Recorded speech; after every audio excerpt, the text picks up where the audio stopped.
Hello, my name is Belle. I'm originally from Lebanon, but I live in France. I live in the north of France, in Lille, and I'm here for my studies. I live in a flat with other flatmates, but now most of my flatmates have left because of the confinement. France is just hours away from a nationwide lockdown. Nous sommes en guerre. We are at war. We're in a public health war. We're not fighting against an army or another nation, but the enemy is here, invisible, elusive, an advancing enemy, and that requires general mobilization. On the 16th of this month, all educational institutions were closed. About a week later, all other public places were closed, including cafes and museums and places of entertainment. After one of the ministers went out the previous evening and found a lot of people in the parks. We see here live pictures as you speak, Lisa, of the Champs-Élysées. Still a lot of traffic, maybe people driving into the country, or maybe not taking it seriously enough just yet. Yet experts warn of an increasingly dire situation. What does that mean for each and every one? Personally, the confinement has not bothered me a great deal, as I've been kept very busy with my studies. I'm in my final year in Masters, and I have a lot of assignments and projects due.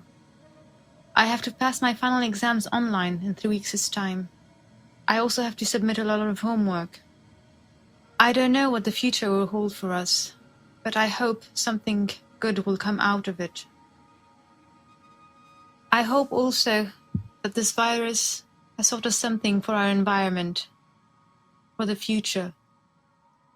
Our planet has to breathe, and our current growth rate cannot go on as such. We're developing far too much and far too fast, and it is essential that companies and governments realize that growth is not essential for survival. We just need stability.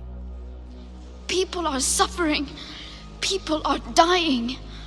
Entire ecosystems are collapsing. We are in the beginning of a mass extinction, and all you can talk about is money and fairy tales of eternal economic growth. How dare you!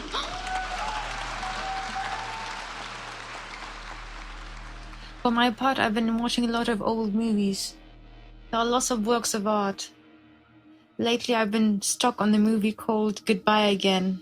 It's really a masterpiece, a rather sad one, but really quite nice. I've also taken to listening to classical music more often, especially Rachmaninoff's second piano concerto. The confinement has made me realize that there's so many things I would like to do, and that it's important to do the things that I want to do, to be happy, to be comfortable, to be stable in life.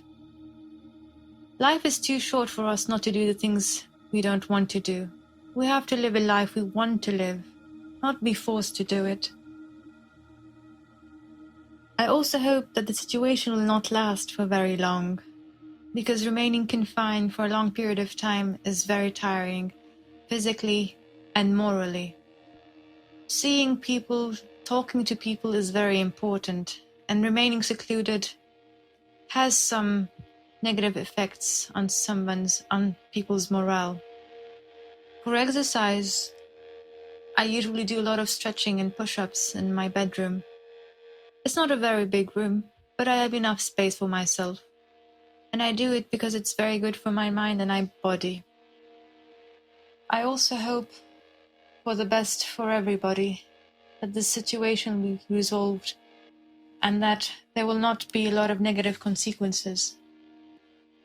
I'm certain that there will be some economic implications, as production has slowed down. But given that the entire world has slowed production, I don't think the effects will be very negative. I'm only a little bit worried about the post-epidemic and my post-graduation, and my ability to find a job in the near future. Will companies hire? Will they be needing more people? That I don't know. But I hope for the best.